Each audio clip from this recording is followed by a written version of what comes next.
I'm Dr. Orion Taraban, and this is PsycHacks, Better Living Through Psychology. And the topic of today's short talk is most men blow the first date. So as a man, it is hard to get a date with a woman. You generally either have to approach a number of women in real life or swipe through hundreds of profiles online before finding someone willing to give you a chance.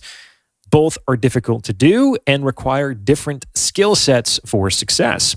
However, just because you're able to get a date with a woman, that doesn't mean that it's smooth sailing from there on out. All it means is that you've passed through the first of many, many filters in the funnel.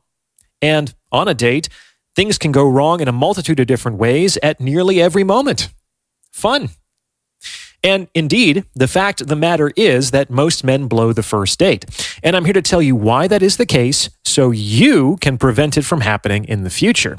Okay, now when I say that most men blow the first date, you have to understand that on some level, if you actually succeed in securing it, the first date is yours to lose, men. It is yours to lose. And what do I mean by this? I mean that if a woman is actually going to block off her calendar, put on makeup, get dressed up, leave her house, and go out to see you, as opposed to seeing anyone else in the world when she could be sitting at home in her sweatpants watching reality TV, it means that her interest level in you, at least at the time she made the plan, is more than 50%. So all other things being equal, she's more of a yes than a no if she actually shows up on the date. And this means that a lot of guys are snatching defeat from the jaws of success. Like I said, if a woman shows up, she's more than 50% interested in you. But think about it. How could that possibly be the case? If you picked her up in real life, you probably just had a few minutes of actual interaction. And if you met on a dating app, it's possible that you've never actually seen each other or spoken to each other in real time. If a woman agrees to a date, she can't really be interested in you because she doesn't really know who you are. She has very little information on which to base that decision one way or another. She's not in a position to evaluate who you are as a person or as a potential lover. This is something that is really important to understand. She's there on the date not because she's attracted to you, but because she's attracted to her idea of you. Basically, you presented her with enough raw material to serve as the basis for an attraction that she subsequently elaborated for herself.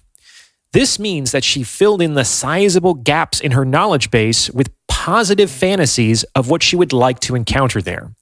And the higher her attraction, the more positive the fantasies she elaborates, until she's more or less attracted to the idea of who she wants you to be or hopes you could be. Okay? And that's why she's there. It's this fantasy in her mind that motivated her to leave her house and meet up with, in many cases, a total stranger. So you can appreciate that this fantasy is a powerful thing. But here's the thing, guys. You don't know what that fantasy is. This is really important to appreciate. You don't know what that fantasy is. It exists in the covert recesses of her private consciousness. So how do men blow the first date? Simple. They show up on the first date and they try to impress the woman.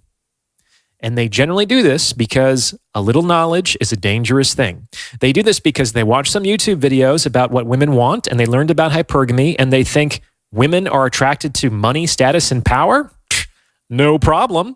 I'll make sure they know how much money I have, how much status I enjoy, and how much power I yield. Basically, they just need to know that I'm a high-value man, and they'll be begging for it. Now, this is not entirely wrong, but in terms of seducing a particular woman, it is mostly wrong, especially given the fact that men tend to go about demonstrating their value in such inelegant and ham-fisted ways. Too many men think that bragging about their professional exploits or their lifestyle for an hour or two will get them laid. And it won't. It will generally only get them angry. Now, Before I go any further, if you're liking what you're hearing, please consider sending this video to someone who might benefit from its message, because it's word of mouth referrals like this that really help to make the channel grow. You can also hit the super thanks button. It's those three little dots in the lower right-hand corner, and tip me in proportion to the value you believe you've received from this video. Your support makes all of this happen, so thank you. Now, the question is, if the general truths about hypergamy are correct, why doesn't this strategy work? It's simple. In the act of trying to impress a woman, you will inevitably reveal more and more details about who you actually are and how you actually live. And the likelihood that any of those details will actually correspond with the fantasy that any particular woman has in her mind about who she wants you to be or hopes you could be are functionally zero. At this stage of the game, your actual self has a near zero probability of according with the woman's private fantasy about who you might be. And remember, it's the fantasy that is actually motivating her to be there in order to explore the possibility of some kind of future together.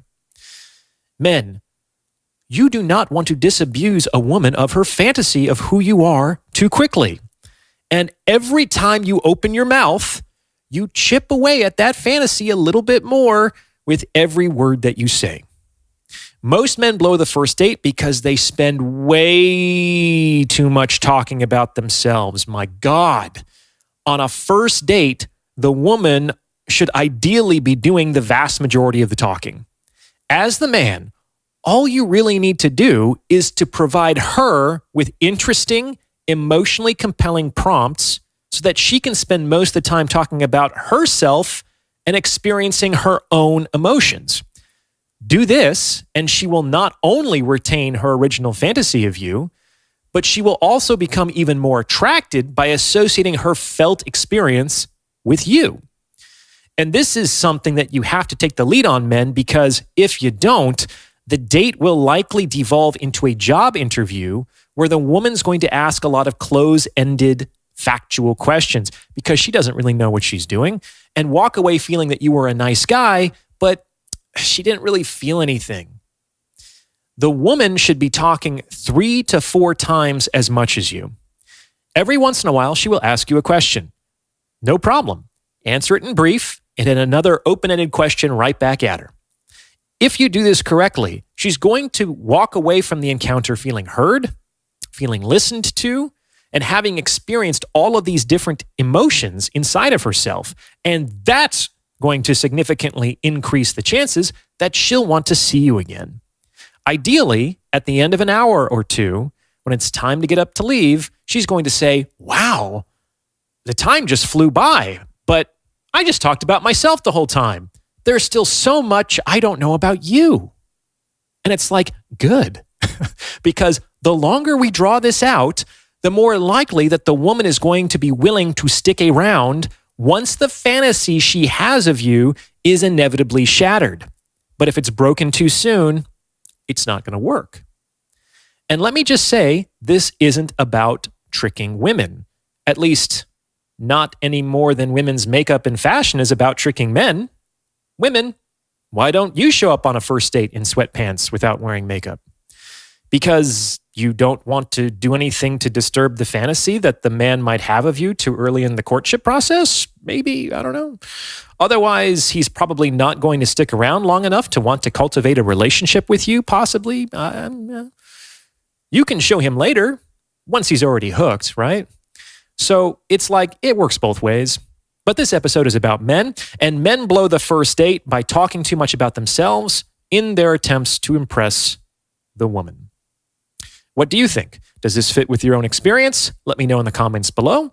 And if you've gotten this far, you might as well like this episode and subscribe to this channel. You may also consider becoming a channel member with perks like priority review of comments or booking a paid consultation. As always, thank you for listening.